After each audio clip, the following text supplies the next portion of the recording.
काय मागणी आहे, कशा संदर्भात हे आपलं उपोषण आहे? गेल्या 4 दिवसापासून आपण हे उपोषणला बसलेले आहेत. काय प्रमुख मागणी आहे? मी राजाभाऊ विश्वनाथ होळकर, मुक्काम पोस्ट कव्हा, तालुका जिल्हा लातूर. हे अतिक्रमण हटावं म्हणून बसलेलं आहे इथं उपोषण. कोण अतिक्रमण केलेलं आहे आपल्या जागेमध्ये? सूर्यकांत नारायण होळकर. हां रस्त्यावर अतिक्रमण चालू आहे, हां. बांधकाम केले.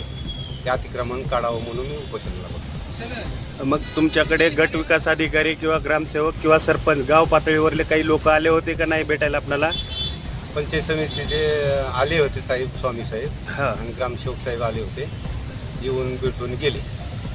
काय म्हणले त्याने?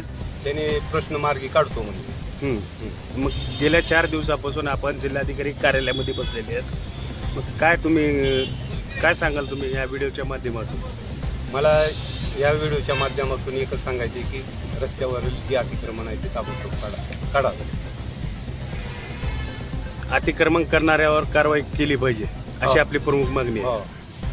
ठीक. मग काय जिल्हाधिकारी मॅडमला काय सांगाल तुम्ही या व्हिडिओच्या माध्यमातून? या व्हिडिओच्या माध्यमातून जिल्हाधिकारी साहेबांना एवढीच विनंती आहे की जे अतिक्रमण रस्त्यावर आलेलं आहे त्या तात्काळ हटवावे, एवढीच आमची मागणी. Bell icon. Never miss an